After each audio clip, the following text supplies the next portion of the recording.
حضرت ابن عباس رضی اللہ تعالیٰ عنہ فرماتے ہیں کہ رسول اللہ صلی اللہ علیہ وسلم کے ساتھ میدان عرفات میں ایک صاحب وقوف کیے ہوئے تھے۔ وقوف کا مطلب ٹھہرے ہوئے تھے، میدان عرفات میں وقوف ہوتا ہے۔ وقوف کیے ہوئے تھے، اچانک اپنی سواری سے گرے اور اس کے کچلنے کے سبب انتقال کر گئے۔ ایک روایت میں یوں بھی ہے کہ وہ آ رہے تھے اور اچانک گرے گردن کے بل تو انتقال کر گئے، اور ایک حدیث میں یوں ہے بخاری مسلم میں کہ وہ سواری سے گرے، پھر سواری ان کے اوپر سے گزری، کچل دیا اس نے، ان کا انتقال ہو گیا۔ رسول اللہ صلی اللہ علیہ وسلم نے فرمایا انہیں پانی اور بیری کے پتوں سے غسل دو اور 2 کپڑوں میں کفن دو، اور ان کے سر کو نہ ڈھانپنا، سر کو نہ ڈھانپنا۔ کیوں بھلا؟ احرام کی حالت میں سر ڈھانپنا منع ہے۔ ان کے سر کو نہ ڈھانپنا، اور فرمایا خوشبو بھی نہ لگانا۔ کیوں؟ محدثین لکھتے ہیں حالت احرام میں خوشبو لگانا بھی، سر کو نہ ڈھانپنا، خوشبو نہ لگانا۔ اور حضور صلی اللہ علیہ وسلم نے فرمایا بے شک یہ قیامت کے دن جب اٹھیں گے تو لبیک لبیک کہتے ہوئے اٹھیں گے۔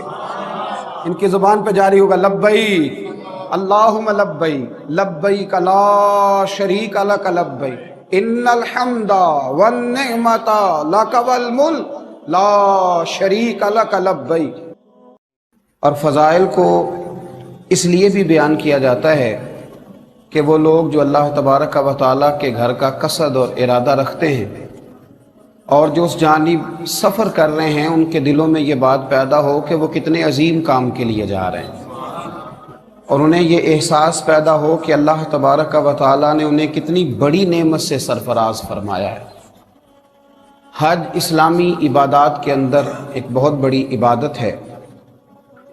قرآن مجید فرقان حمید سورۃ البقرہ کے اندر اللہ کریم نے فرمایا وَأَتِمُّ الْحَجَّ وَالْعُمْرَةَ لِلَّهِ، فرمایا پورا کرو حج اور عمرہ اللہ کے لیے، اللہ کی رضا کے لیے حج اور عمرے کو پورا کرو۔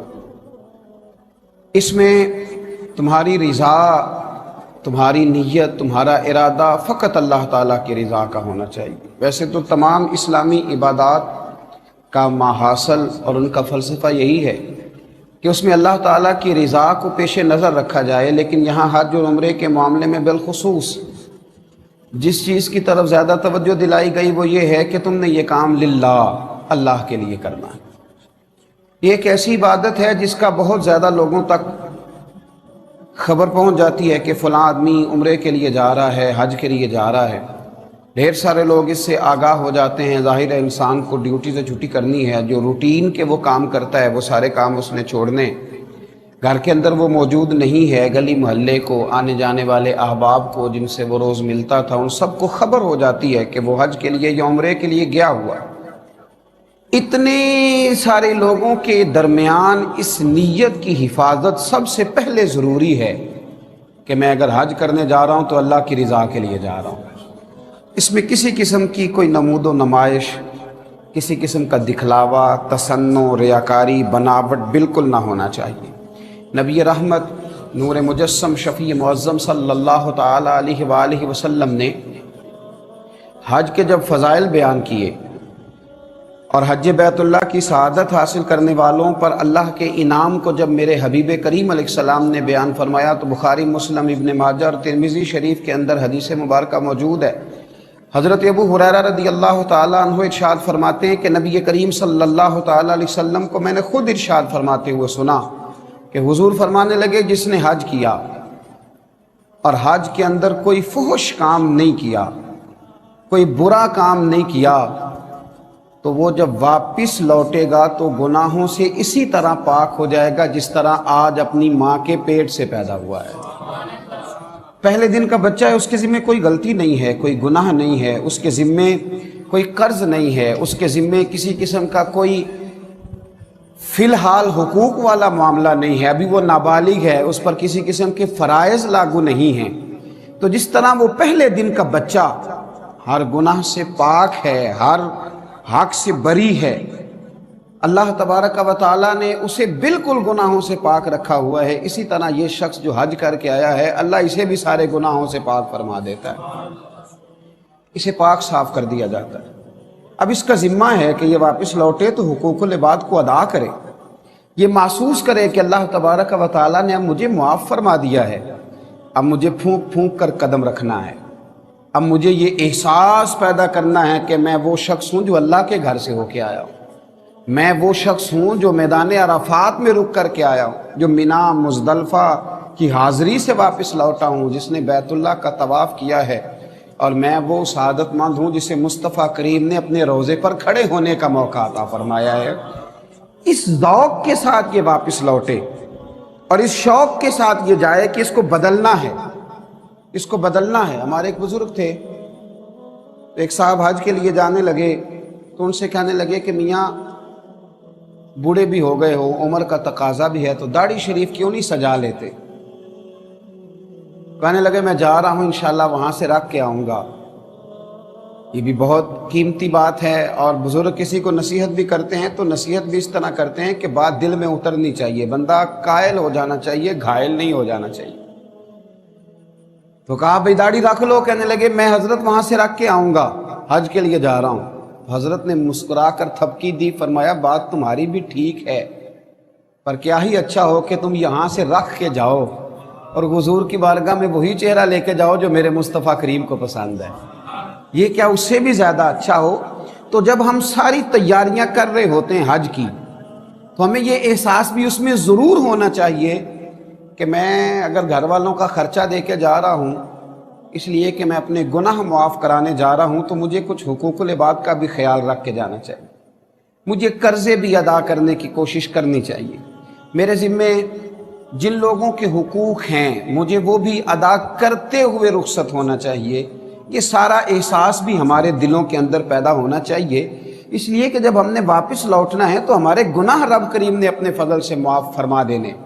اب جب گناہوں کی معافی ہو جائے گی تو ظاہر ہے کہ حقوق العباد کا معاملہ ایسا ہے جس کے لیے کوشش کرنا پڑتی ہے۔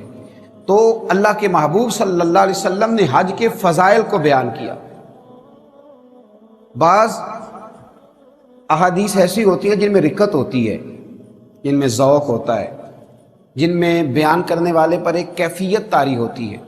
حضرت سیدنا ابن شماسہ رضی اللہ تعالیٰ عنہ، یہ رسول کریم صلی اللہ علیہ وسلم کے صحابی ہیں، یہ فرماتے ہیں کہ حضرت سیدنا عمر بن عاص رضی اللہ تعالیٰ عنہ کے ہاں ہم حاضر ہوئے، حضرت عمر بن عاص کے ہاں ہم پہنچے، حضرت ابن شماسہ کہتے ہیں، اور فرماتے ہیں ہم اس وقت پہنچے جب ان پر نزع کا عالم طاری تھا، جب وہ دنیا سے جا رہے تھے، اس وقت ہم ان کی بارگاہ میں حاضر ہوئے۔ کہتے ہیں وہ کافی دیر تک روتے رہے اور کہنے لگے، روتے روتے ایک بات سنانے لگے، یہ عام آدمی بات نہیں سنا رہا، ایک تو صحابی ہیں اور دوسری کمال کی بات یہ ہے کہ دنیا سے رخصت ہو رہے ہیں۔ حضرت ابوبکر صدیق رضی اللہ تعالیٰ عنہ فرمایا کرتے تھے کہ یہ ایسا وقت ہوتا ہے دنیا سے جاتے ہوئے کہ بہت بڑا جھوٹا بھی سچ بولنا شروع کر دیتا ہے، دنیا سے جانے لگتا ہے تو بہت بڑا جھوٹا بھی سچ بولتا ہے۔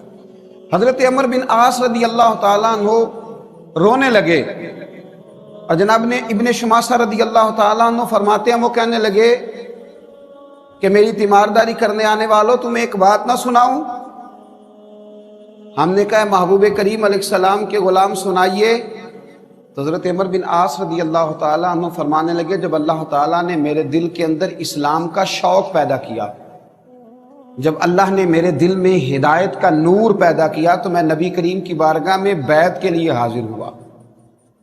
فرماتے ہیں میں نے حضور کی بارگاہ میں عرض کی یا رسول اللہ میں کلمہ پڑھنے آیا، مجھے بیعت اسلام کی سعادت عطا کریں۔ تو کہتے ہیں نبی کریم علیہ السلام نے مجھ سے فرمایا ہاتھ بڑھاؤ۔ کہتے ہیں میں نے ہاتھ آگے بڑھانے کی بجائے ہاتھ روک لیا۔ محبوب دو عالم صلی اللہ تعالیٰ علیہ وسلم نے فرمایا عمر بن عاص ہاتھ روک لیا ہے۔ عرض کی یا رسول اللہ ایک بات دل میں آ گئی۔ حضور ایک عرض ہے، شرط نہیں، ایک عرض ہے۔ محدثین نے شرط کے لفظ بھی لکھے ہیں، حضور ایک پینے کو تو پی لوں گا پر عرض ذرا سی ہے۔ یا رسول اللہ میں کلمہ پڑھتا ہوں پر ایک عرض ہے۔ حضور صلی اللہ علیہ وسلم نے فرمایا کیا؟ عرض کی حضور جب پلٹ کر پچھلی زندگی کو دیکھتا ہوں تو خطائیں بہت زیادہ ہیں، کمزوریاں بڑی ہیں۔ یا رسول اللہ صلی اللہ تعالی علیہ وسلم نامہ اعمال کے اندر جو لسٹ ہے اس میں گناہوں کی فہرست بہت لمبی ہے۔ یا رسول اللہ صلی اللہ علیہ وسلم، کیا میں آپ کی زبان فیض ترجمان سے یہ سن سکتا ہوں کہ اللہ میرے پچھلے گناہ معاف کر دے گا؟ حضور آپ مالک جنت ہیں، کیا مجھے یہ بشارت نصیب ہو سکتی ہے؟ تو حضرت عمر بن عاص رضی اللہ تعالیٰ عنہ فرمانے لگے، میرے محبوب کریم علیہ السلام نے مجھ سے فرمایا کہ اے عمر تمہیں پتہ نہیں، کیا تمہیں خبر نہیں کہ جب کوئی آدمی کلمہ پڑھ لیتا ہے تو اللہ اس کے پچھلے سارے گناہ معاف کر دیتا ہے؟ اور کیا تمہیں خبر نہیں کہ جب کوئی آدمی دین کے لیے ہجرت کرتا ہے تو اللہ اس کے پچھلے سارے گناہ معاف کرتا ہے؟ اور کیا تمہیں خبر نہیں کہ جب کوئی بیت اللہ شریف کا حج کر لیتا ہے تو اللہ اس کے پچھلے سارے گناہ معاف فرما دیتا ہے؟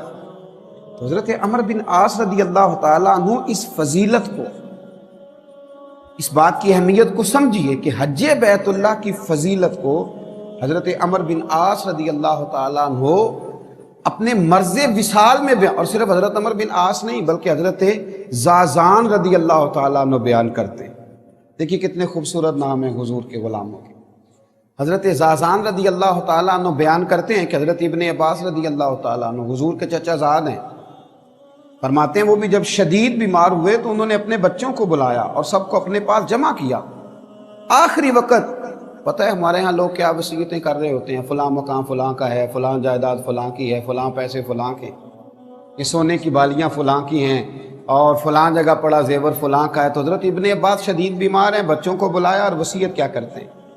کہتے ہیں میرے بچوں، میں نے نبی کریم علیہ السلام سے ایک بات سنی ہے، میں جاتے ہوئے تمہیں بتا کے جانا چاہتا ہوں۔ عرض کی ابا جی بتائیے، دادا جی بتائیے۔ تو حضرت ابن عباس فرمانے لگے رسول اللہ صلی اللہ علیہ وسلم نے ارشاد فرمایا، جو شخص مکہ مکرمہ سے پیدل حج کے لیے نکلا حتیٰ کہ حج کر کے واپس لوٹ آیا، اللہ تبارک و تعالی اس کے ہر قدم کے عوض 700 نیکیاں لکھتا ہے، اور اس کی ہر نیکی حرم کی نیکی کے برابر ہے۔ تو بچوں نے فوراً عرض کیا کہ ابا جی وہ حرم کی نیکی بھی بتا دیں کتنی ہوتی ہے۔ عرض کی، ارشاد فرمایا کہ جب تم میں سے کوئی مکہ مکرمہ کا رہنے والا مکہ سے نکلا، اور یہاں محدثی نے یہ بھی لکھا ہے کہ جب ہم جا کے وہاں قیام کر لیتے ہیں اور پھر مکے سے پیدل اگر جاتے ہیں تو یہ ساری فضیلت ان لوگوں کو بھی حاصل ہوگی۔ حضرت ابن عباس فرمانے لگے مکے کا کوئی رہنے والا اگر مکہ مکرمہ سے نکلا اور پیدل حج کے لیے وہ پہنچا تو حج کر کے واپس لوٹ آنے تک ہر قدم پر اللہ 700 نیکیاں عطا کرے گا، اور اے میرے بچوں یہ ہر نیکی حرم کی نیکی کے برابر ہوگی۔ اور اس کی ابا جی حرم کی نیکی بھی بتا دیں۔ فرمایا ایک نیکی 1 لاکھ کے برابر ہے، گویا اللہ اسے ایک قدم پر 7 کروڑ نیکیاں عطا فرمائے گا۔ ہر قدم پر اللہ اسے 7 کروڑ نیکیاں عطا فرمائے گا اللہ کریم اسے۔ تو صحابہ کرام نے حج کو اتنی اہمیت دی، اتنی فضیلت اس کی سمجھی، اس کا اتنا بڑا درجہ سمجھا۔ حضرت فضیل بن عیاض رحمۃ اللہ تعالی علیہ فرمایا کرتے تھے کہ میں ایک ایسے شخص کو بھی جانتا ہوں، اگرچہ وہ مکے سے بہت دور کا رہنے والا نہیں تھا، پر جب وہ مکہ شریف آیا نا حج بیت اللہ کی سعادت حاصل کرنے، تو وہ اس ذوق سے نکلا کہ ہر 2 قدم پر اس نے 2 نفل ادا کیے، ہر 2 قدم پر اس نے 2 نفل پڑھے۔ اللہ کرے ہمیں سمجھ آئے اس بات، یعنی حج کرنے جا رہا ہے، ہمارے ہر 2 قدم پر ایک نئی فوٹو آ رہی ہوتی ہے، ہر 2 قدم پر اس نے 2 نفل پڑھے۔ حضرت فضیل بن عیاض کہتے ہیں میں نے اس سے کہا کہ اس انداز میں حج، کہتے ہیں وہ رو پڑا، کہنے لگا وہ سوچتا ہوں میں کہاں اور رب کریم کا گھر کہاں، اس نے بلایا ہے تو میں ہر قدم پر شکر ادا کرتا ہوا جا رہا، ہر لمحہ اس کی بارگاہ ناز میں میرا وجود سپاس گزار ہے، میرے وجود کے رونگٹے بھی اس کا شکر ادا کرتے ہیں، میں کہاں اور مالک کا گھر کہاں، اس نے بلا لیا۔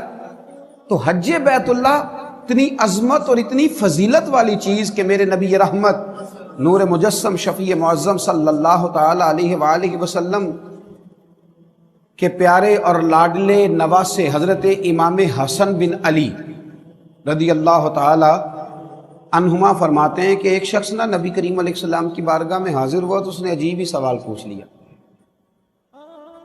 امام حسن روایت کرتے ہیں، عرض کرنے لگا یا رسول اللہ صلی اللہ علیہ وسلم میں ایک کمزور دل آدمی اور ضعیف بھی ہوں، تو یا رسول اللہ میں سخت کام نہیں کر سکتا، میں جہاد وغیرہ نہیں کر سکتا، ایک تو میں ضعیف ہوں اور دوسرا دل کا بڑا کمزور ہوں، میرے ذمہ سخت کام نہیں ہونا چاہیے، تو حضور کوئی ایسا کام،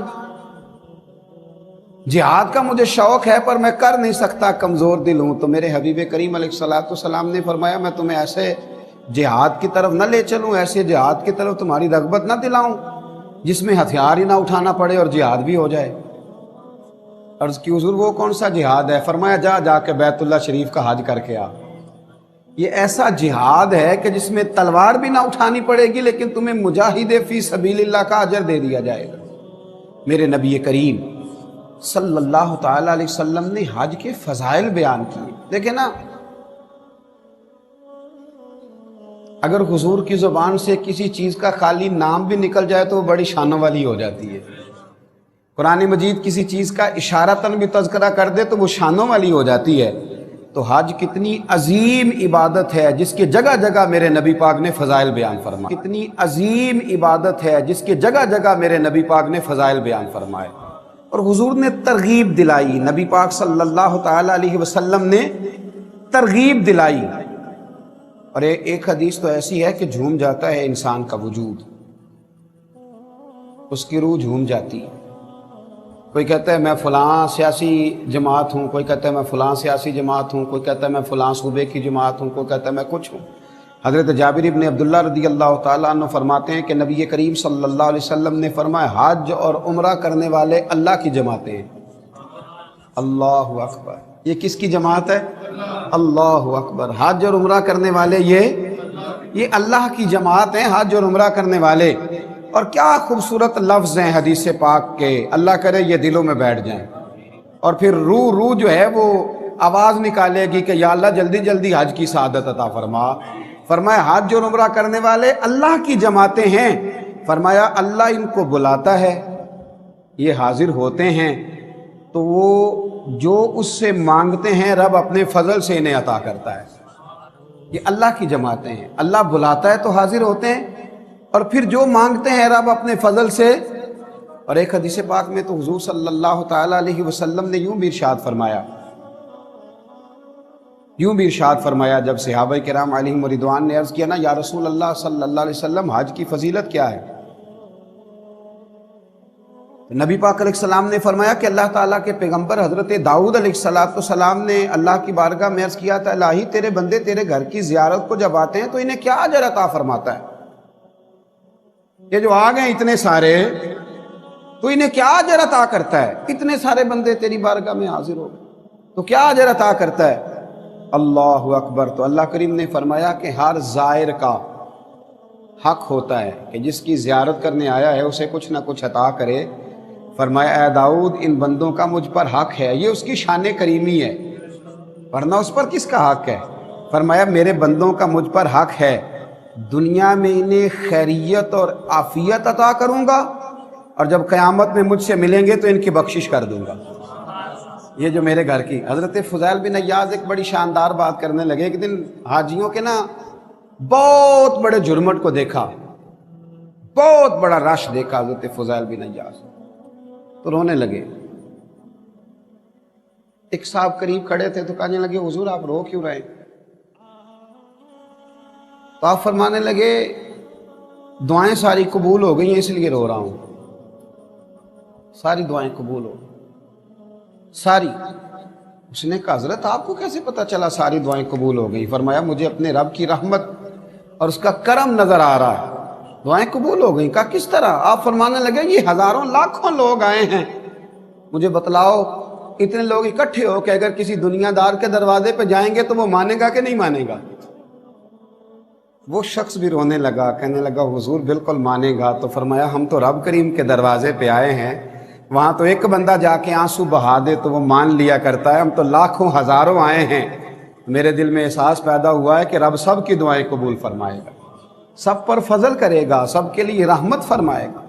حج اتنی بڑی سعادت ہے، اتنی بڑی نعمت ہے، اتنی بڑی عظمت ہے، بس حاجی کو سمجھنا چاہیے، ان فضائل کی روشنی میں اسے خیال کرنا چاہیے کہ میں کون ہوں، میرا مقام کیا ہے، مجھے بلایا گیا ہے، مجھے دعوت دی گئی، میں اللہ کی بارگاہ میں حاضر ہو رہا ہوں۔ میں کسی معمولی سفر پر نہیں جا رہا، میں کسی عام فلائٹ پہ سوار نہیں ہوں، یہ کوئی عام سا روٹین کا کوئی ماحول نہیں ہے، میں وہ ہوں جسے رب کریم نے اپنی بارگاہ ناز میں حاضر ہونے کا موقع دیا ہے۔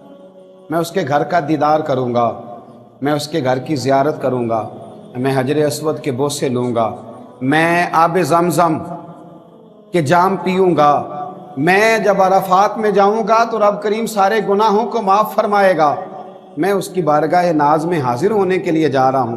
میرے نبی کریم رؤوف الرحیم سید عالم صلی اللہ علیہ وسلم نے فرمایا اللہ حاجی کی بھی مغفرت فرماتا ہے، اور حاجی جس کے لیے دعا کرتا ہے اللہ اس کی بھی بخشش فرماتا ہے۔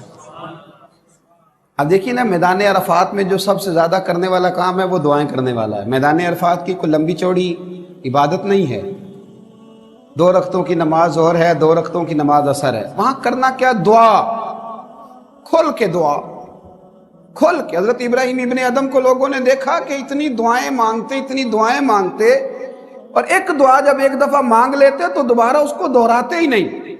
میدان عرفات میں مانگتے جا رہے ہیں، مانگتے جا رہے ہیں، مانگتے جا رہے ہیں، ایسے جیسے سامنے لسٹ کھلی ہوئی ہے۔ ایک صاحب نے عرض کی حضور آپ کا میدان عرفات میں نے عجیب ہی منظر دیکھا ہے کہ آپ دعائیں مانگتے جا رہے ہیں، مانگتے جا رہے ہیں، اور جو لفظ ایک دفعہ ادا کرتے ہیں دوبارہ ادا نہیں فرماتے، نہیں دعا مانگتے ہیں۔ تو آپ فرمانے لگے دامان کرم بھی تو کھلا ہوا ہے نا، اس کی رحمت کے دروازے بھی تو کھلے ہوئے ہیں نا، یہاں دعا مانگنے آیا ہوں۔ میرے رسول کائنات صلی اللہ علیہ وسلم نے فرمایا اللہ حاجی کی بھی بخشش کرتا ہے، اور حاجی جس کے لیے دعا کر دے اللہ اس کی بھی بخشش فرماتا ہے۔ تو حاجی کی توجہ رہنی چاہیے دعاؤں پر، التجاؤں پر، مانگنے پر۔ وہ دروازہ کرم تک پہنچ گیا، رب کریم تو ہر جگہ ہی عطا کرتا ہے، لیکن وہاں تو خدا کی رحمتیں چھما چھم برس رہی ہیں۔ خدا را حاجی کسی اور جگہ مصروف نہ ہو جائے، کبھی بھی اپنی توجہ کو بٹنے نہ دے، کبھی بھی دائیں بائیں اس کا ذہن نہ گھومے، پورے انہماک سے، پورے ذوق سے، پورے شوق سے، پوری توجہ سے، پورے پیار سے لگا رہے، رب کریم سے مانگے، دعائیں کرے، التجائیں کرے، اس کی بارگاہ ناز میں حاضر ہے۔ میرے رسول کریم رؤوف الرحیم سید عالم صلی اللہ تعالی علیہ وسلم نے فرمایا، ترغیب و ترہیب میں موجود ہے، فرمایا حاجی اپنے اہل خانہ میں سے 400 افراد کی سفارش کرے گا قیامت کے دن، 400 افراد کی سفارش کرے گا، 400 افراد کی۔ اصل میں بات بہت بڑی کر دی ہے میں نے، 4 آدمی کو بندہ نوکری لگوا دے تو اس کا چرچا ہو جاتا ہے، جب 4 لوگوں کو حفظ کرا دیا جائے یا 4 بچوں کو عالم بنا دیا جائے تو اس کے پوسٹر چھپتے ہیں اور جگہ جگہ لگتے ہیں۔ اور یہ کوئی عام فرمان نہیں، یہ مصطفیٰ کریم علیہ السلام کا فرمان ہے، آپ معمولی بات سمجھتے ہیں۔ اور آپ جب الجھے ہوئے ہوں، جب آپ پریشان ہوں، جب آپ تکلیف میں ہوں، جب آپ آزمائش میں ہوں، اس وقت جو تسلی کا بول بول دے اسے بھی پیار ہو جاتا ہے۔ میدان محشر سے بڑی بھی کوئی آزمائش ہوگی، قیامت کی سختیوں سے بڑا بھی کوئی منظر ہوگا جہاں قرآن کہتا ہے کہ ماں بیٹے کو، باپ بیٹے کو، قرآن و سنت بتاتا ہے بھول جائیں گے لوگ ایک دوسرے کو۔ اس مقام پر حاجی اپنے آپ کو معمولی نہ جاننا، خبردار کہیں اور نہ کھو جانا، خبردار تیری تصویریں اور تیرا دنیا کو بتلانا اور تیرا ریاکاری اور تصنع کہیں تیرا ذوق نہ ضائع کر دے۔ سمجھ اس بات کو، مدینے کے چاند نے فرمایا ہے، آمنہ کے پیارے لال نے ارشاد فرمایا ہے، حضور علیہ السلام نے فرمایا لوگو تمہارا وہ مقام ہے کہ اپنے اہل خانہ میں سے، اور میں تو کہتا ہوں اللہ کی رحمت سے بعید نہیں ہے، دوست احباب میں سے بھی اس کا کرم ہے، اس کی رحمت ہے۔ فرمایا 400 افراد ایسے ہوں گے جو حاجی کی سفارش سے اللہ انہیں جنت عطا کر دے گا۔ 400 لوگ ایک حاجی کے کہنے پر اللہ کریم انہیں جنت دے گا اور وہ جنت کے اندر داخل ہو جائیں گے۔ میرے رسول کریم صلی اللہ تعالی علیہ وآلہ وسلم نے حج کے فضائل، پھر آپ دیکھیے لوگوں نے کس طرح حج کی۔ حضرت آدم علیہ السلام نے 1000 حج فرمایا، حضرت فضیل بن عیاض نے 60 حج فرمائے، بعض جگہ میں نے پڑھا کہ بعض صحابہ ایسے ہیں جنہوں نے 40 حج فرمائے۔ امام حسن اور امام حسین نے، امام حسن امام حسین، الحسن والحسین سید الشباب اہل الجنہ، خالی جنتی نہیں، جو جنتیوں کے سپہ سالار ہیں، اور میں کہا کرتا ہوں جو جنت کے مالک اور وارث ہیں۔ امام حسن اور امام حسین نے مدینہ طیبہ سے پیدل جا کے مکہ مکرمہ، دونوں بھائیوں نے 25 حج ادا فرمائے، پیدل جا کے۔ سواریاں موجود تھیں، گھوڑے موجود تھے، اونٹ موجود تھے، پر امام حسن بھی پیدل جاتے تھے، امام حسین بھی۔ اصل میں نا ایک ذوق ہوتا ہے انسان کا، وہاں تو اب یہ منظر ہے کہ بس کا اے سی خراب ہو جائے تو حاجی جھگڑا کرتا ہے، وہاں تو وہ کہتا ہے کہ یہ جہاز کی سیٹ تنگ ہے، تھوڑی کھلی ہوتی تو میں ذرا سا کھل کے بیٹھتا، میں ذرا ذوق شوق سے بیٹھتا۔ اور حال کیا ہے کہ امام حسن اور امام حسین، جن کو ذوق کا پتہ تھا، جن کو درد کا پتہ تھا، دونوں بھائیوں نے مدینہ طیبہ سے مکہ مکرمہ جا کے 25 حج کی اور پیدل فرمائے۔ ایک سال امام حسن کی طبیعت مبارک کچھ علیل تھی تو امام حسین عرض کرنے لگے، بھائی جان اس سال سواری پہ نہ چلے جائیں؟ میں نے کہا صرف جنتی نہیں، جنتیوں کے سردار، لیکن عاجزی کا کیا حال ہے اور حج کی اہمیت کیا بتاتے ہیں، انکساری کا کیا عالم ہے۔ امام حسن فرمانے لگے، حسین میرے بھائی، جب مجرم عدالتوں میں جاتے ہیں تو سواریوں میں سوار ہو کے اعزاز کے ساتھ نہیں جاتے، انکساری کے ساتھ جاتے ہیں۔ میں مالک کی بارگاہ میں حاضر ہو رہا ہوں تو عاجزی کے ساتھ جانا چاہتا ہوں، انکساری کے ساتھ جانا چاہتا ہوں۔ میرے نبی کریم علیہ السلام نے فرمایا، یہ بھی ترغیب و ترہیب میں موجود ہے، حضور نے فرمایا جب لاکھوں لاکھ حاجی میدان عرفات میں جمع ہوتے ہیں، کروڑوں پتی بھی ہوتے ہیں، بادشاہ بھی ہوتے ہیں، مالدار بھی ہوتے ہیں، عالم بھی ہوتے ہیں، صوفی بھی ہوتے ہیں، درویش بھی ہوتے ہیں، محدث بھی، محقق بھی، مفسر بھی، فرمایا جب میدان عرفات میں جمع ہوتے ہیں تو ظاہر ہے احرام باندھے ہوئے ہیں، سفر کر کے آئے ہیں، گرد بھی پڑ جاتی ہے۔ رب کریم عرفات کے روز فرشتوں سے پوچھتا ہے، بتاؤ بھلا یہ میرے بندے کیا لینے آئے؟ تم نے تو کہا تھا نا، اتجعل فیہا من یفسد فیہا، کیا تو اسے بنائے گا جو زمین میں فساد کرے گا؟ گویا کیا لینے آئے ہیں؟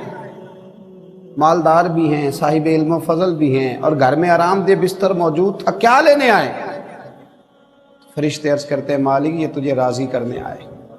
ان کی داڑھیوں پہ گرد پڑ گئی، ان کے وجود تھکاوٹ سے چور ہو گئے، اپنی مرضی کا کھانا نہ کھا سکے، اپنی طبیعت کے مطابق سو نہ سکے، پر تجھے راضی کرنے آئے ہیں۔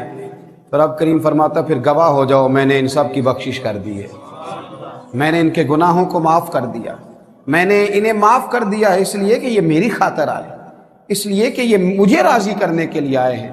میرے رسول کریم صلی اللہ تعالی علیہ وسلم نے حج اور عمرے کے فضائل کے حوالے سے ہر پہلو کو ظاہر ہے انسان سفر کرنے کے لیے نکلا ہے، راستے میں کچھ بھی ہو سکتا ہے، تو میرے نبی کریم علیہ السلام نے وہاں بھی وضاحت بیان کی، حضور نے وہاں بھی ہمیں ارشاد فرمایا۔ نبی کریم علیہ السلام فرمانے لگے، حضرت ابو ہریرہ فرماتے ہیں کہ حضور فرمانے لگے، جو شخص حج کے ارادے سے چلا پھر راستے میں فوت ہو گیا، حج یا عمرے کے ارادے سے نکلا اور راستے میں فوت ہو گیا، انتقال کر گیا، تو حضور فرماتے ہیں اس کے لیے قیامت تک بار بار حج عمرہ کرنے کا اجر لکھا جاتا ہے، قیامت تک اس کے لیے۔ تو اللہ کے راستے میں تھا نا، بار بار اس کے لیے، بار بار، یعنی وہ حج ہی کرتا چلا جائے گا، وہ یوں سمجھیے کہ عمرے میں ہی ہے، وہ یوں سمجھیے کہ اسی حالت میں ہے، وہ اسی طرح اللہ کی بارگاہ میں حاضر ہے۔ اور پھر بخاری مسلم میں، ابن خزیمہ میں، دیگر کتب احادیث میں ایک ایسی حدیث بھی ہے جو کلیجہ ٹھنڈا کرتی ہے، جو روح کو توانا کرتی ہے، اور اس مضمون کو مزید مضبوط کرتی ہے، مستحکم کرتی ہے، اور حج اور عمرے کی فضیلت کو دلوں میں اور زیادہ جگہ دیتی ہے۔ حضرت ابن عباس رضی اللہ تعالیٰ عنہ فرماتے ہیں کہ رسول اللہ صلی اللہ علیہ وسلم کے ساتھ میدان عرفات میں ایک صاحب وقوف کیے ہوئے تھے، وقوف کا مطلب ٹھہرے ہوئے تھے، میدان عرفات میں وقوف ہوتا ہے، وقوف کیے ہوئے تھے، اچانک اپنی سواری سے گرے اور اس کے کچلنے کے سبب انتقال کر گئے۔ ایک روایت میں یوں بھی ہے کہ وہ آ رہے تھے اور اچانک گرے گردن کے بل تو انتقال کر گئے، اور ایک حدیث میں یوں ہے بخاری مسلم میں کہ وہ سواری سے گرے، پھر سواری ان کے اوپر سے گزری، کچل دیا اس نے، ان کا انتقال ہو گیا۔ رسول اللہ صلی اللہ علیہ وسلم نے فرمایا انہیں پانی اور بیری کے پتوں سے غسل دو اور 2 کپڑوں میں کفن دو، اور ان کے سر کو نہ ڈھانپنا، سر کو نہ ڈھانپنا۔ کیوں بھلا؟ احرام کی حالت میں سر ڈھانپنا منع، ان کے سر کو نہ ڈھانپنا، اور فرمایا خوشبو بھی نہ لگانا۔ کیوں؟ محدثین لکھتے ہیں حالت احرام میں خوشبو لگانا بھی، سر کو نہ ڈھانپنا، خوشبو نہ لگانا۔ اور حضور صلی اللہ علیہ وسلم نے فرمایا بے شک یہ قیامت کے دن جب اٹھیں گے تو لبیک لبیک کہتے ہوئے اٹھیں گے، ان کی زبان پہ جاری ہوگا لبیک اللہم لبیک لبیک لا شریک لک لبیک ان الحمد والنعمت لک والملک لا شریک لک لبیک لبیک اللہم لبیک لبیک لا شریک لک لبیک ان الحمد والنعمت لک والملک لا شریک لک لبیک لبیک اللہم لبیک لبیک لا شریک لک لبیک ان الحمد والنعمت لک والملک لا شریک لک لبیک۔ فرمایا یہ لبیک پڑھتے ہوں گے، یہ اسی ذوق سے اٹھے، اسی درد سے اٹھیں گے۔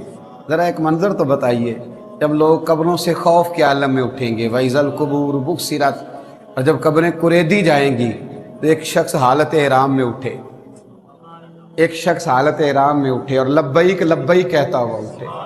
یہ چند سال پہلے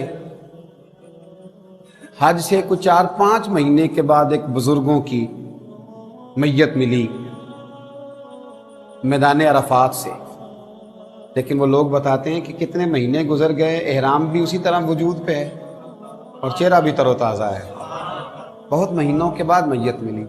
تو رب کریم نے بتلایا کہ جو احرام کی حالت میں میدان عرفات میں چلا جائے، اگر باہر اس کا وجود سلامت ہے تو اندر بھی سلامت ہی رہے گا۔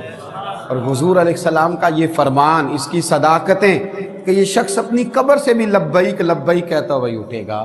تو جو اس رستے میں گیا، جو اس راہ چلا، جو اللہ تبارک و تعالیٰ کے رستے کا مسافر بنا، اس کا اعزاز دیکھیے، اس کی شان دیکھیے۔ حاجی کو یہ سمجھنا ہے سب سے پہلے، اس کے لیے یہ بات ضروری ہے، اس کو یہ ازبر کرنا ہے، اس کو یہ سمجھنا ہے کہ میں اصل میں ہوں کون۔ دیکھیے جب انسان اپنا منصب سمجھ لیتا ہے، جب وہ اپنا معیار سمجھ لیتا ہے، تو پھر ذرا اس کے رویوں میں تبدیلی آتی ہے۔ حاجی کو یہ سمجھ لینا چاہیے کہ میں اللہ کی جماعت میں سے ہوں، میں وہ ہوں جسے رب کریم نے بلایا ہے، میں وہ ہوں جسے اس نے اتنے سارے لوگوں میں سے چنا ہے۔ بہت بڑی سعادت ہے۔ دعا فرمائے اللہ ہم سب کو موقع دے۔ اللہ فرماتے ہیں کچھ لوگوں کا دعویٰ ہے کہ ہم اللہ اور آخرت پر ایمان رکھتے ہیں، حالانکہ وہ ایمان نہیں رکھتے، دعویٰ کرتے ہیں، نفاق کا مظاہرہ کرتے ہیں، منافقت کرتے ہیں۔ جو اللہ کو ماننے والا ہوتا ہے اس کا رنگ اور ہوتا ہے، جس کو پتہ ہوتا ہے قیامت کے دن اللہ کے حضور کھڑے ہونا ہے، اس کے اعمال یہ نہیں مانتے، کہتے ہیں ہم مانتے ہیں، پر مانتے، دعویٰ ہے کہ ہم مانتے ہیں آخرت کو بھی اور اللہ کو بھی، پر نہیں مانتے۔ قیامت قائم ہونا ضروری ہے۔ اگر وقوع قیامت نہ ہو تو ظالم کی تو موجیں لگ گئیں، جابر تو موج کرے گا، فاسق اور فاجر تو کہیں گے دنیا میں بھی ہم اپنے اقتدار کے زور پر جیتے رہے، آج بھی ہمیں پوچھنے والا کوئی نہیں۔ عقلاً نقلاً قیامت کا قائم ہونا ضروری ہے۔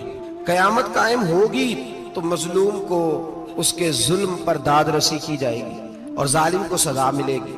ایک آدمی ساری زندگی دنیا کے اندر لوٹ مار کرتا رہا، دھوکہ فریب فراڈ کرتا رہا، اس کی راتیں شراب و کباب میں گزر گئیں، وہ مرے اور بات ختم ہو گئی، ٹھیک ہے موج کر کے چلا گیا۔ ایک آدمی ساری زندگی اس نے اللہ تبارک و تعالیٰ کی رضا کے لیے اپنی نظر کی حفاظت کی، زبان کی حفاظت کی، یہاں تک کہ دل کی بھی حفاظت کی، وہ بھی مرے تو معاملہ ختم ہو گیا۔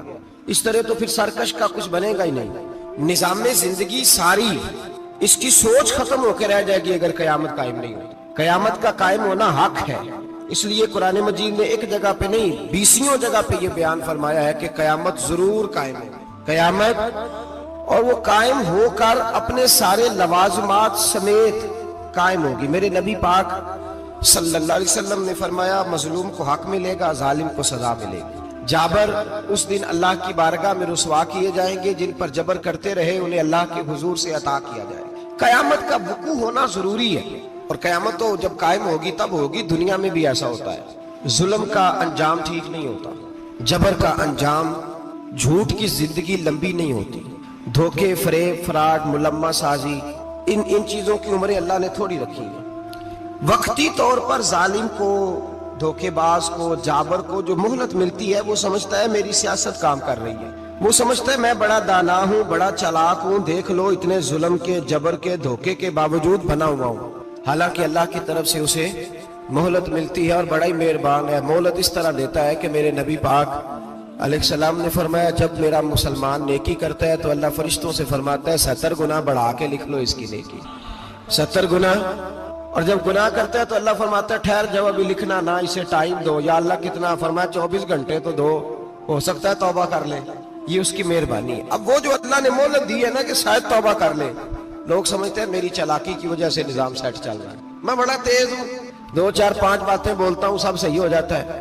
لوگ اس کو اپنی دانائی سمجھ لیتے ہیں، حالانکہ وہ اللہ کی طرف سے۔ فرعون نے کئی 100 سال حکومت کی، اور اس طرح اس نے ظلم کیے کہ لاکھوں اور ہزاروں بچے قتل ہی کرا دیے، 12,000 عورتوں کے پیٹ میں حمل تھا اس نے ضائع کرا دیا۔ جب حضرت موسیٰ علیہ السلام اپنی قوم کو لے کے نکلے، راستے میں دریا آ گیا، فرعون پیچھے لگا ہوا تھا، وَإِذْ فَرَقْنَا بِكُمُ الْبَحْرَ فَأَنْجَيْنَاكُمْ، اللہ فرماتے ہیں تمہارے لیے میں نے دریا کو پھاڑا اور تمہیں نجات دے دی، وَأَغْرَقْنَا آلَ فِرْعَوْنَ، اور فرعون کو غرق کر دیا، وَأَنْتُمْ تَنْظُرُونَ، تم کھڑے دیکھ رہے تھے۔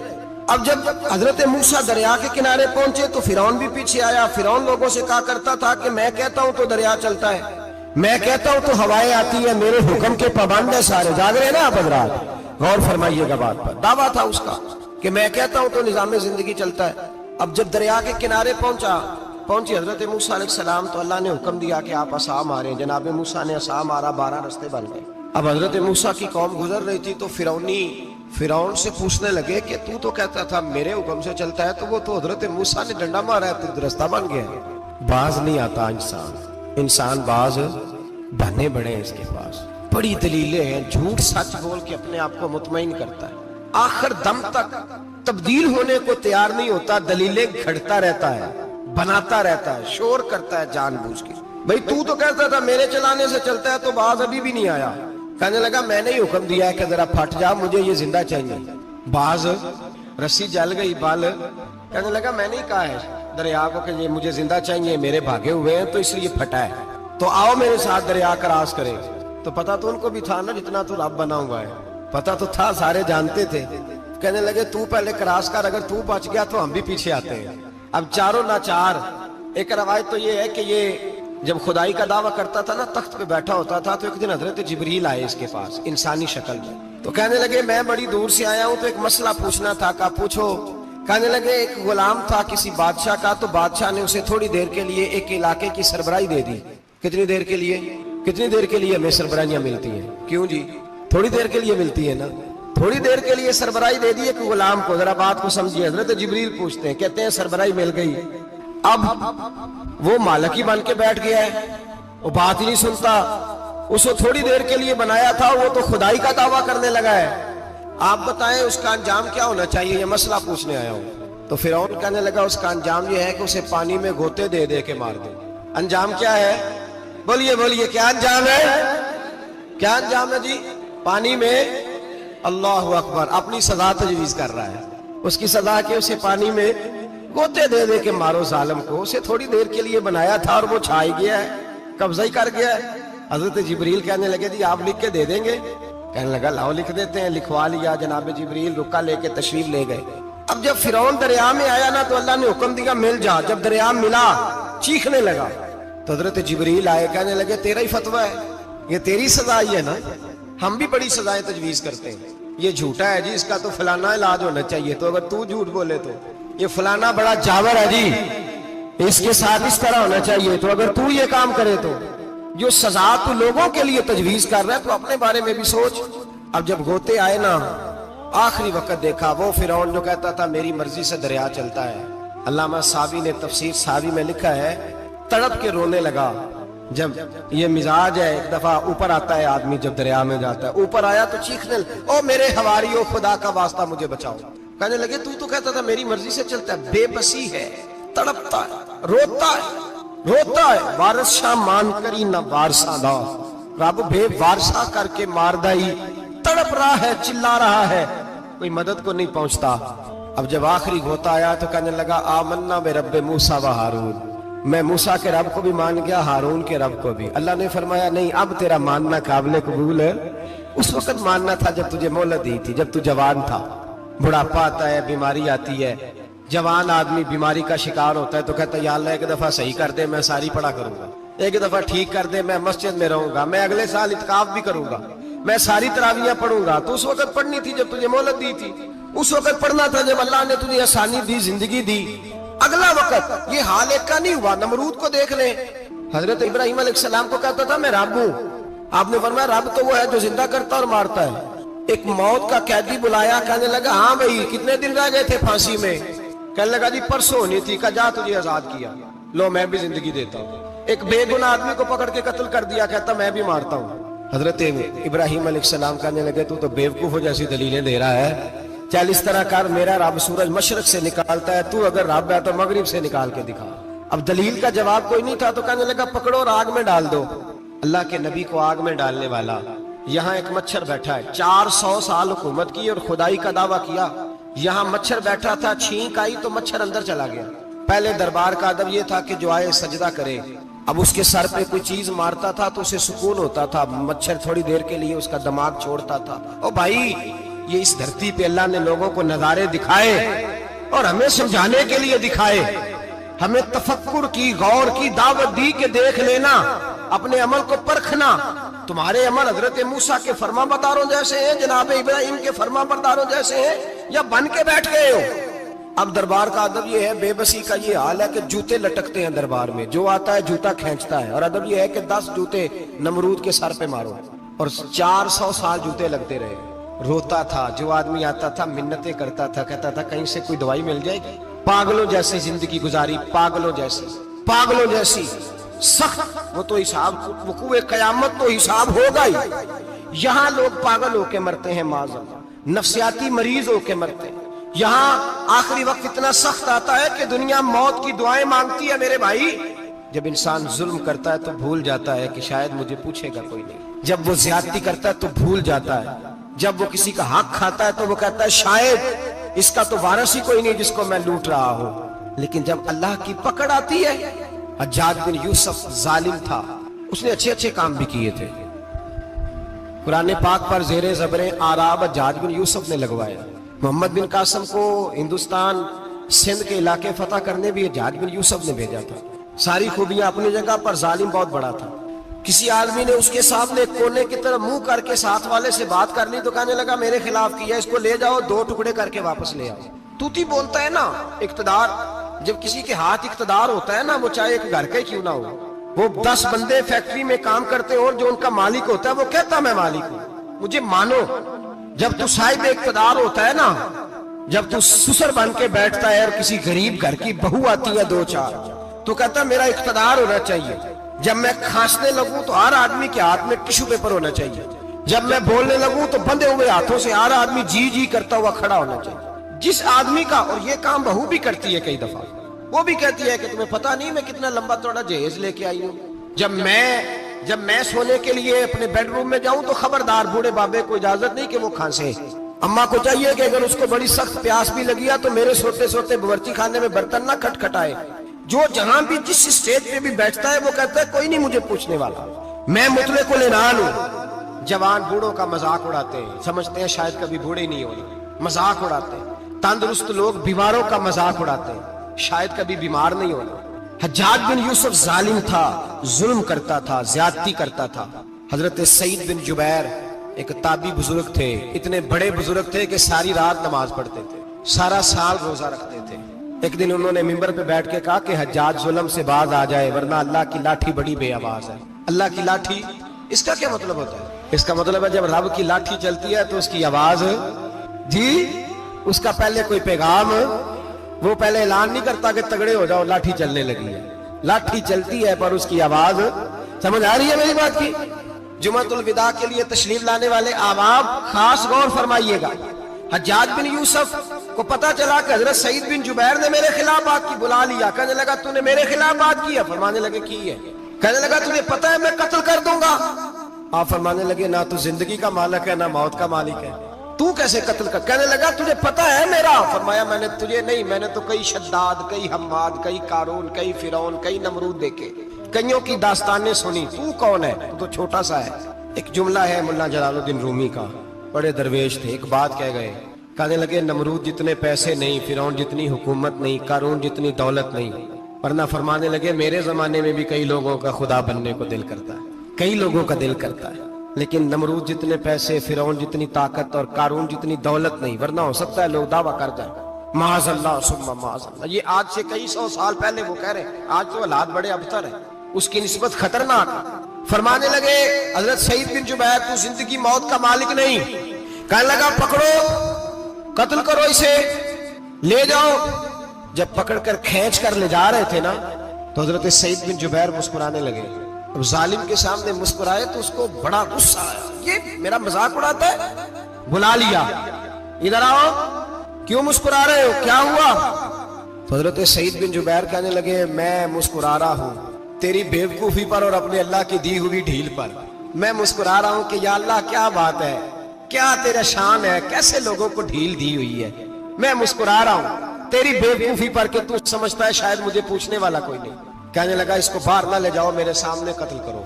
ٹھیک ہے جی، قتل کرنے لگے تو حضرت سعید بن جبیر نے منہ کعبے کی جانب کر لیا، انی وجہت وجہی للذی فطر السماوات والارض حنیفا وما انا من المشرکین۔ جب آپ نے یہ آیتیں پڑھی نا کہ میں نے منہ کر لیا ہے اپنے رب کی جانب، کرو مجھے قتل، کہنے لگا نہیں نہیں، اس کا منہ پھیرو، کعبے کی طرف ہو کے قتل نہ ہو، ہے ظالم پر پاگل ہو گیا ہے۔ حضرت سعید بن جبیر کے حوصلے نے شکست دے دی، ناکام ہو گیا، مخبوط الحواس ہو، کہنے لگا اس کا منہ پھیر دو۔ جب کعبے سے پھیرا تو آپ فرمانے لگے للہ المشرق والمغرب فانما تولى فثم وجه اللہ۔ اللہ فرماتا ہے تو مشرق اور مغرب سارا ہی اللہ کا ہے، جدھر بھی منہ کرو گے ادھر اللہ ہی اللہ ہے، جدھر بھی منہ کرو گے ادھر اللہ ہی اللہ ہے، چاروں جانب پھیر دے، جدھر منہ پھیرنا ہے تو نے پھیر دیا منہ۔ حضرت سعید بن جبیر کے گلے پہ خنجر رکھا تو آپ نے ہاتھ اٹھائے، کہنے لگے اے اللہ میرے بعد اسے کسی اور پر مسلط نہ کرنا، میرے بعد کسی اور پر مسلط نہ، بس میں آخری ہوں۔ جب آپ ذبح ہوئے تو اتنا خون نکلا، اتنا خون نکلا کہ لوگ کہتے ہیں جتنا اونٹ کے وجود سے نکلتا، تر ہو گیا سارا اس کا دربار۔ ایک سمجھدار آدمی کو بلا کے کہنے لگا اتنا خون میں نے پہلے کبھی، میں نے بڑے بندے قتل کرائے ہیں پر اتنا خون نہیں نکلا۔ تو وہ کہنے لگے لوگ مر جاتے، مرتے وقت ڈر جاتے ہیں، سہم جاتے ہیں، خون سکڑ جاتا ہے، لگتا ہے یہ شخص جب دنیا سے گیا ہے تو ڈٹ کے گیا ہے، یہ ڈٹ کے گیا ہے دنیا سے۔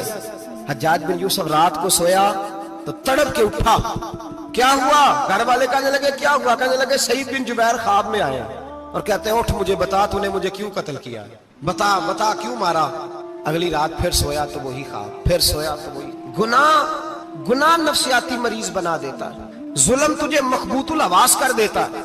جب تو زیادتی کرتا ہے تو اللہ فرماتے ہیں کہ میں، تو اللہ کو بھولتا ہے، اللہ تجھے اپنا آپ بھلا دیتا ہے، پھر تو بھول جاتا ہے، پھر تو سیدھے رستے پہ چلتا ہے پر بھٹک جاتا ہے، پھر تو صحیح رستوں کا تعین کر کے بھی گمراہ ہوتا ہے، پھر تو روز وہی گاڑی چلاتا ہے پر اب جب تو بریک لگاتا ہے تو نہیں لگتی۔ جب گناہوں کے ساتھ تو مخبوط الحواس ہوتا ہے تو روز وہ کاروبار کرتا ہے، لیکن جب تیرے گناہ تجھے گھیر لیتے ہیں پھر اسی کاروبار میں تو نقصان اٹھاتا ہے۔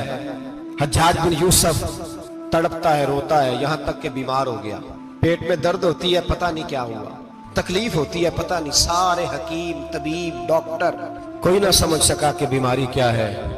جو بیماریاں خدائی ہوتی ہیں ان کا لوگوں کو پتا، جو آزمائشیں رب کی جانب سے ہوتی ہیں وہ ڈاکٹروں کے ہتھے نہیں چڑھتی، جو تکلیفیں اللہ دیتا ہے ان کا حکیم طبیب علاج نہیں کر پاتے، مشکل، اور شفا اسی وقت ہوتی ہے جب اللہ دینا چاہے، اور جب رب ہی دینا نہ چاہے تو بڑے بڑے ڈاکٹر کہتے ہیں کہ ہمارے بس کی بات نہیں رہی۔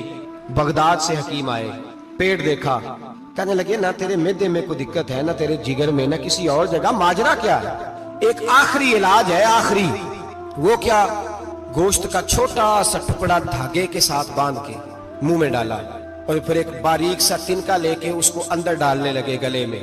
وہ گوشت کا ٹکڑا جب حلق کے اندر اتر گیا، اس حکیم نے واپس کھینچا تو کیسے ایسی بدبو آئی جیسی کبھی سونگی نہ تھی۔ جانور، کیڑے مکوڑے لگے ہوئے باہر نکلے، اور جب دیکھا تو جتنے محل میں لوگ بیٹھے تھے چلاتے ہوئے نکل گئے کہ یہ کیا مصیبتیں ہیں۔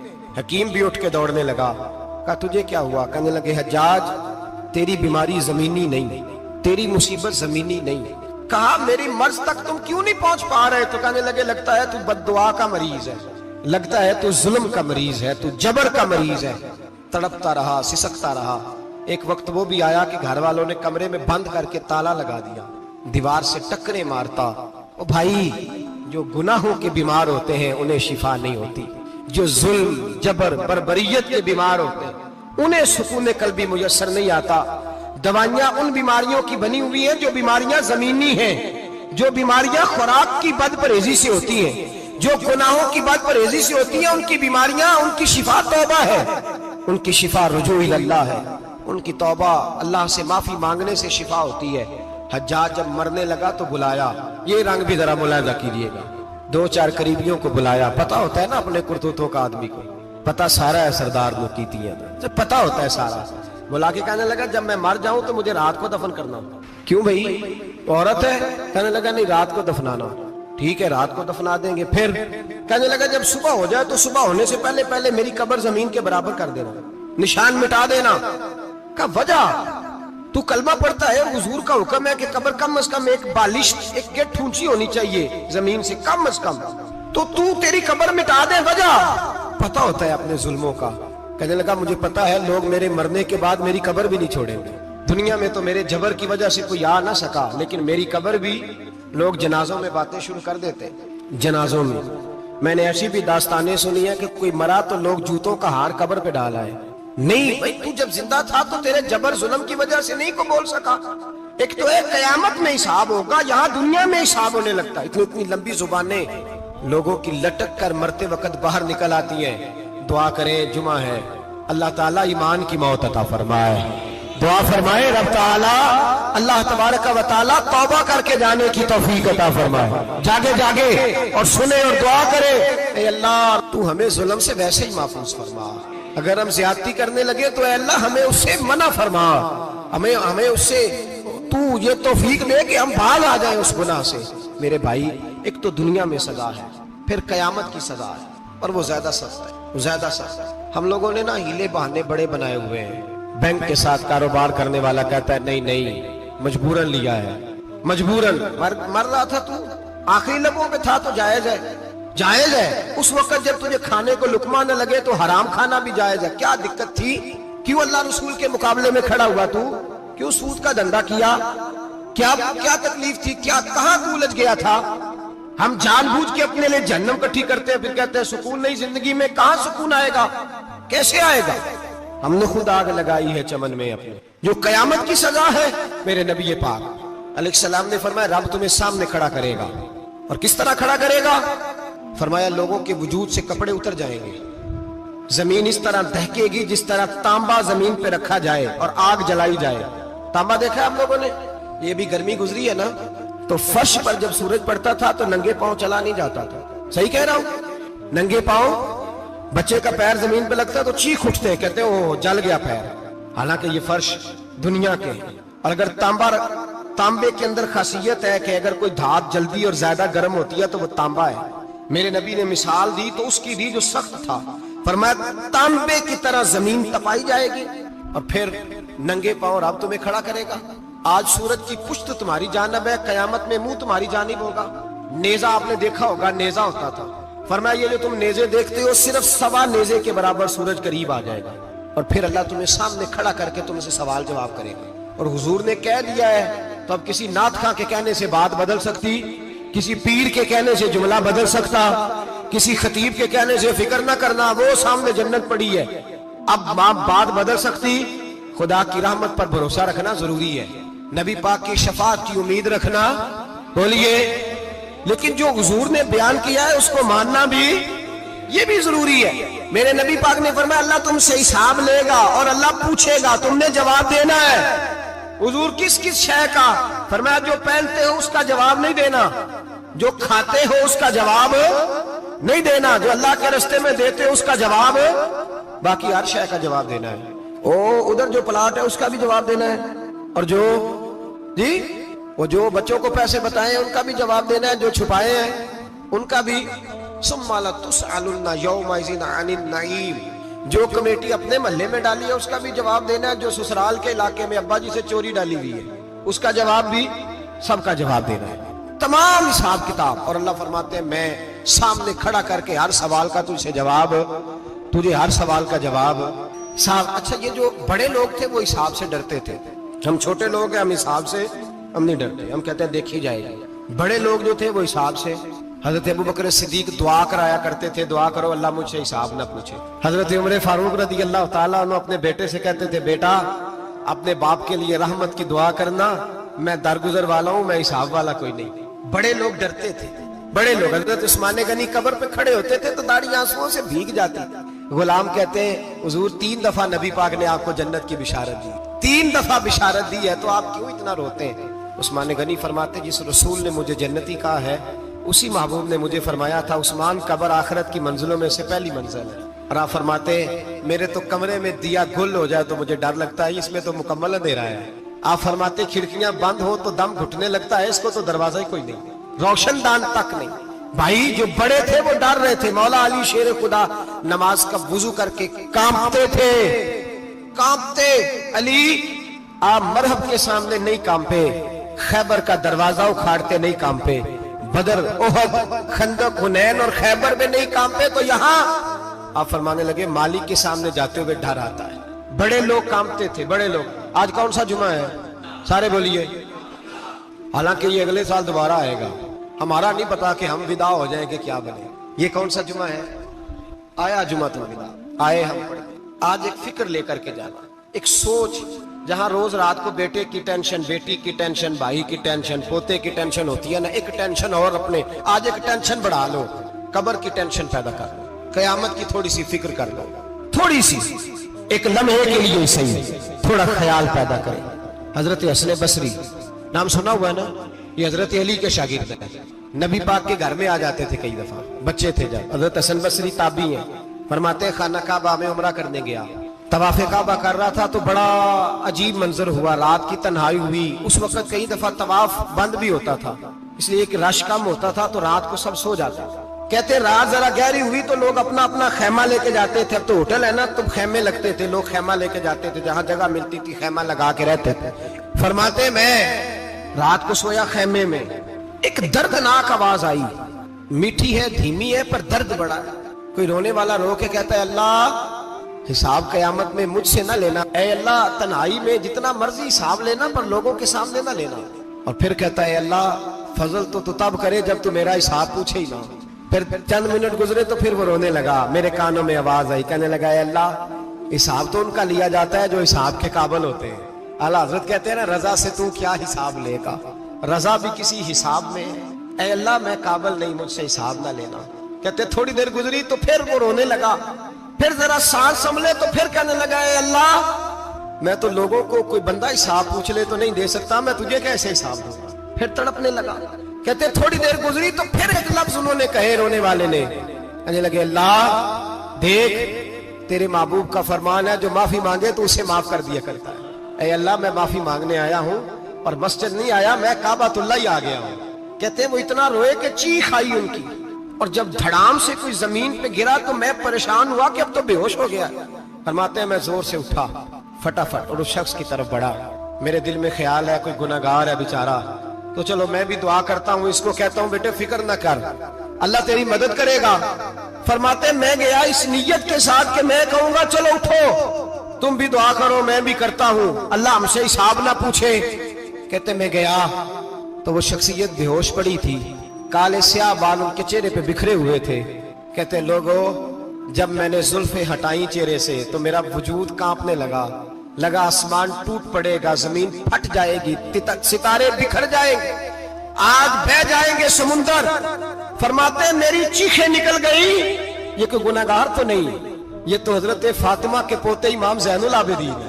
یہ تو امام حسین کا وہ بیٹا ہے جو کربلا میں تنہا بچے تھے. فرماتے ہیں میں امام کا چہرہ دیکھا تو بھاگ کے آیا اور میں نے اپنی داڑھی ان کے پیروں کے ساتھ مس کی اور میں نے کہا حضور اٹھئے. امام اٹھے تو میں نے کہا شہزادے تیرے تو اشارے سے اللہ کئی گناہگاروں کو بخشے گا, تیری تو دعا سے اللہ بخشے گا, یہ کیا کر رہے ہو؟ تو امام زین العابدین کہنے لگے حسن بصری ادھر آ یار, ادھر آؤ بزرگ ہو, میرے دادا کے پاس رہنے والے ہو. میں نے نا آج ہی سنا ہے کہ اس کا عذاب بڑا سخت ہے, آؤ میرے لیے دعا کرو, اللہ پاک مجھ سے حساب نہ پوچھے. کہا حضور نہ کریں. اب فرمانے لگے تجھے نہیں پتا کچھ چیزیں ایسی ہیں کہ رب نے اگر حساب پوچھا تو میں واقعی جواب نہیں دے پاؤں گا, چل کر میرے لیے دعا. کہتے میں نے ہاتھ باندھے حضور میں نہیں کرتا, اٹھا کہہ. فرماتے ہیں میں نے ہاتھ اٹھائے, میں نے کہا اے اللہ تیرے رسول کا شہزادہ ہے, یہ تیرے رسول کا شہزادہ ہے, یہ کہہ رہا ہے تو فضل کر. او بھائی جو بڑے تھے وہ تو تڑپتے تھے, سسکتے تھے. ابو علی ہیتی کہتے خانہ کعبہ میں پتھر پہ سر رگڑ رگڑ کے کوئی بوڑھا کہہ رہا تھا اے اللہ اول تو حساب نہ لینا, اور اگر لینا تو مجھے اندھا کر کے اٹھانا, میں تیرے نیک بندوں کے سامنے شرمندہ نہیں. اقبال رو پڑے. اقبال کچھ لوگوں نے لکھا ہے یہ آخری ربائی ہے ڈاکٹر اقبال کی, آخری. اس کے بعد شاید اس نے کلام نے کچھ سیرت نگاروں کا خیال ہے. اقبال مدینے کی طرف منہ کر کے کہنے لگے تو غنی ازہر دو عالم من فقیر, اللہ تو غنی ہے میں تو فقیر ہوں. روز محشر عذر ہائے من پذیر, اے اللہ اول تو میرا کوئی عذر قبول کر لینا محشر کے دن, اور اگر نہ کرنا ہوا اگر تمہیں بینم حسابم نہ گزیر, اگر ضروری میرا حساب لینا ہے اے اللہ اگر تو نے ضرور لینا ہے, اے اللہ اگر ضروری لینا حساب اول تو میرا عذر مان لینا, میری کمزوری پہ رحم کرنا, اے اللہ میرے بڑھاپے پر میری کمزوری پر رحم کرنا, اگر ضرور حساب لینا ہے از نگاہ مصطفیٰ پنہا بغیر, تو اے اللہ ذرا حضور کی نگاہوں سے اوجل کر کے لینا. اے اللہ مجھے شرم آئے گی. میرے مصطفیٰ کریم فرمائیں گے میں تو تجھے ہر بات سمجھا کے آیا, ایک جگہ تیری رہنمائی کر کے آیا, تو کیسے عمل کما ذرا اوجل کر کے از نگاہ مصطفیٰ پنہا بغیر, ذرا حضور کی آنکھوں سے اوجل کر کے سائیڈ پہ کر کے لینا, میں برداشت نہیں کر پاؤں گا. حضرت ابو علی ایتی کہتے ہیں بابے نے سر رکھا ہوا ہے اور کہتے ہیں اللہ مجھے اندھا کر کے اٹھانا. فرماتے میں گیا, میں نے کہا چلو میں دعا کرتا ہوں جا کے. فرماتے جب میں نے جا کے بزرگوں کی کمر پہ ہاتھ رکھا, ان کا چہرہ دیکھا تو یہ کوئی گناہگار تو نہیں, یہ تو بغداد کے پیر عبد القادر جیلانی ہے, یہ تو محبوب سبحانی غوث سمدانی ہے, یہ تو وہ شخص ہے جو قدم لگائے تو اللہ ولایت عطا کرتا ہے. جو بڑے تھے وہ ڈر رہے تھے. معین الملت والدین عطائے رسول ہند الولی غریب نواز حضرت خواجہ معین الدین اجمیری رحمت اللہ علیہ, خواجہ قطب الدین بختیار کاکی کو تنہائی میں بلا کے کہنے لگے معین الدین سید زادہ ہے, معین الدین حضور کے خاندان میں پیدا ہوا ہے, معین الدین سے اس کے پیر کو بڑی امیدیں تھیں, معین الدین کو رسول پاک نے ہندوستان بھیجا تھا, پر قطب الدین یار معین الدین تبلیغ کا حق نہیں ادا کر سکا. حضرت خواجہ قطب الدین کہنے لگے حضور 90 لاکھ تو مسلمان کر دیے, اور کیا حق تھا؟ فرمایا نہیں, جب تو تہجد کی نماز پڑھے نا بیٹا اپنے لیے دعا مانگنا تو خدا سے کہنا مولا میرے پیر کی کوتاہیاں معاف کر. وہ جس اعزاز کا تھا وہ کام نہیں کر سکتا, جو بڑے تھے ان کی تو باتیں بڑی تھی. یہ جو ہم چھوٹے آئے ہیں نا نئے, ٹکٹیں دیتے پھرتے ہیں, ٹکٹیں, بے نمازی جاہل ان پڑھ پیر ٹکٹیں بانٹتا ہے لوگوں کو, تو بھی بخشا ہے تو بھی بخشا ہے. وہ 90 لاکھ لوگوں کو رائے حق پر لگا کے بھی کہتے تھے نہیں حق تو یہ ہے کہ حق ادا نہ ہوا, حق تو یہ ہے کہ حق کوئی شے پلے نہیں, ڈٹا ہوا کھڑا ہے مسلمان, ڈٹا ہوا. یہ حساب سنے. کسی نے حضرت ابو ہریرہ سے کہا کہ کوئی ایسی حدیث سناؤ جو آپ کو بھی بڑی محبوب ہو. حضرت ابو ہریرہ نے چیخ ماری, رونے لگے اور بے ہوش ہو گئے. پھر ہلایا, پانی پلایا, اٹھے, کہا حضور بات کی تھی حدیث سنائے, پھر رونے لگے.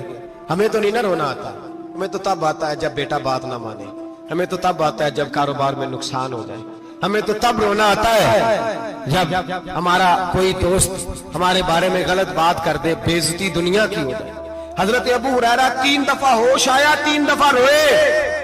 اور کہنے لگے عزیزو یہ وہ والی حدیث ہے کہ میں سوچتا بھی ہوں تو میں تڑپ اٹھتا ہوں. کہا کون سی حدیث؟ تو حضرت ابو ہریرہ کہنے لگے میں نے نبی پاک سے سنا ہے قیامت میں سب سے پہلے علماء کا حساب ہوگا, سب سے پہلے علماء کا. رب کریم فرمائے گا تمہاری دین کے نام پر بڑی موجیں تھیں, تمہارے بڑے پوسٹر چھپتے تھے, لائنیں بنا کے لوگ تمہارے ہاتھ چومتے تھے, لوگ تمہاری گڑی کو بھی چومنا اپنے لیے سعادت سمجھتے تھے. بتاؤ میرے رسول کے نام پر کھانے والوں کیا کر کے آئے ہو؟ عمل بتاؤ, عمل. موج بڑی کی نا تم نے, بتاؤ عمل. علماء عالم عرض کرے گا اے اللہ میں جگہ جگہ تیرے رسول کے دین کی بات کرتا تھا, میں قرآن کے درس دیتا تھا, میں راتیں بیدار رہ کے تیاریاں کرتا تھا, میں جو بن سکا کیا. رب فرمائے گا نہیں, تو نے تو اس لیے کیا تھا کہ لوگ تجھے پیر صاحب کہیں, مولانا صاحب کہیں, تیرے نعرے لگائیں تو لگے نہیں پھر تیرے نعرے, پھر لوگوں نے لمبے لمبے القابات پکارے نہیں تیرے. حضور سید عالم علیہ السلام فرماتے ہیں پہلا حساب اس کا لے گا جو عالم کہلاتا تھا. رب پوچھے گا تجھے طاقت دی, ہمت دی, بولنے کی صلاحیت دی, اپنے فضل سے دی, بتا کیا کما کے آیا. حضرت ابو ہریرہ روتے ہیں, کہتے ہیں میں بھی تو حدیثیں سناتا ہوں, میں بھی تو عالم ہوں, میرے پیچھے بھی تو لوگ بھاگتے ہیں. لوگوں بتاؤ اگر اللہ نے ابو ہریرہ سے پوچھا تو کیا جواب دے گا؟ اللہ فرمائے گا علماء کے لیے بخاری مسلم ہے, انہیں اٹھاؤ اور جہنم میں ڈال دو. امام غزالی فرماتے ہیں اگر کسی عالم کو سزا ملی تو سب سے سخت عالم کو ملے گی. دعا فرمائیں اللہ میرے جیسے لوگوں کو ہدایت کا رستہ عطا فرمائے, اور جو کہتے ہیں سمجھتے ہیں اللہ اس پر عمل کی توفیق عطا فرمائے. فرمایا حضرت ابو ہریرہ نے دوسرے نمبر پر سخی اللہ کی بارگاہ میں کھڑا کیا جائے, مالدار. رب فرمائے گا بول کچھ ایسے بھی تھے جن کے پاس شام کی روٹی نہیں تھی, تجھے میں نے تیری تجوری بھر کے تجھے دولت عطا کی, تجھے وراثت میں نے مربے دیے, جائیدادیں دی. بتا وہ کچھ وہ تھے سویرے مزدوری کرنے جاتے تھے, کما کے لاتے تھے, ہزاروں روپیہ تیری بینک میں پڑا تھا, بتا کیا کیا تو نے؟ اے اللہ میں نے مسجد میں دیے, مدرسے میں دیے, 30 دن افطاریاں پکاتا رہا. اللہ فرمائے گا تو جھوٹ بولتا ہے, تو سارا کچھ اس لیے کرتا تھا کہ لوگ تجھے سخی کہیں. ہاں ہاں تیرا اعلان ہوا مسجد میں, لوگوں نے کہا وہ دیکھو کتنے پیسے دے رہا ہے, اس کا وہ دیکھو نام لکھا ہوا ہے ہسپتال کے ایک کونے میں کہ یہ والا بلاک فلاں سیٹھ صاحب نے بنایا, یہ دیکھو لکھا ہوا ہے کہ یہ کمرہ مدرسے کا اس نے بنایا, تو لکھ دیا گیا, نعرے لگ گئے, اب جا دوڑ جا. اللہ جہنم میں پھینک دے گا. فرمایا پھر شہید کھڑا کیا جائے گا. ہاں بھئی تجھے طاقت دی, ہمت دی, بتا کہاں خرچ کی, کہاں؟ اے اللہ شہید ہی ہو گیا. فرمایا وہ تو اس لیے ہوا تھا کہ لوگ تجھے شہید کہیں, بہادر کہیں, تیرے نام پہ روڈ کا نام رکھا جائے, تمغائے حسن کارکردگی ملے, سو مل گیا. میرے لیے بتا کیا کر کے آیا ہے میرے لیے, اسے اٹھاؤ اور جہنم میں پھینک دو. بھائیو عذاب کڑا ہے, عذاب سخت ہے, حساب سخت ہے, اور جو حساب لینے والا ہے اس کو. میں نا تراویح ہو رہی تھی تو قاری صاحب نے ایک سورہ یاسین شروع کی, وَامْتَازُوا الْيَوْمَ أَيُّهَا الْمُجْرِمُونَ. اللہ فرماتا ہے قیامت میں کہوں گا مجرم جو ہے نا وہ صفوں سے باہر آ جائے, صفوں سے باہر آ جائے. ایک ہمارے فزکس کے ٹیچر ہوتے تھے تو بڑی سخت چھڑی مارتے تھے, تو جب وہ قد بھی بڑا تھا, جلال بھی بڑا تھا, اور اصول بڑے اچھے انسان تھے لیکن سخت, تو مجھے یاد آتا تھا کہ جب وہ سویرے آ کے کہتے تھے جس نے کام نے لکھا وہ باہر نکل آئے. 2 قسم کی چوٹ لگتی تھی. ایک تو خیال یہ آتا تھا کہ شرمندگی بڑی ہوگی کہ سارے اسٹوڈنٹ بیٹھے ہیں اور 2 3 4 ان کو کہا وہاں مرغے بن جاؤ, بڑی شرم آتی تھی. اور پھر جب وہ مارتے تھے تو اتنا سخت مارتے تھے کہ کئی دن تکلیف رہتی تھی, بتایا نہیں جاتا تھا. وہ اسٹوڈنٹ بتاتے تھے کہ یار اس سے بچو کسی بھی طریقے, اور کسی کا کام رہ بھی جاتا تھا کہتے تھے اس پیریڈ کی ڈیوٹی سبق یاد کر کے آنا ہے. سخت ٹیچر کے بارے میں تیرا میرا یہ رویہ ہے. تو یاد آ رہا تھا جب وہ کہہ رہے تھے نا وَامْتَازُوا الْيَوْمَ أَيُّهَا الْمُجْرِمُونَ, تو میں صف میں کھڑا تھا تو 2 قطرے میرے بہہ گئے آنسو کے. مجھے ساتھ بچہ کہنے لگا طبیعت ٹھیک ہے, میں نے کہا طبیعت تو ٹھیک ہے, کچھ یاد آ گیا ہے کہ میدان محشر میں یہاں تو چھپے ہوئے ہیں نا عیب, چھپے ہوئے. اور بھائی رب بڑا کریم ہے, عیبوں کے باوجود نوازتا ہے. میرا دعویٰ یہ ہے اگر ہمارے عیب کھل جائیں, لوگ ہمیں دھرتی پہ جینے نہ دیں, لوگ جینے نہ دیں, نکال دیں, اپنے بھی ہمیں برداشت نہ کرے, یہ تو اس کا کرم ہے. پتہ سارا ہے سردار نو کیتیاں دا, پردہ چپایا ہی تیرا پلا ہو سی,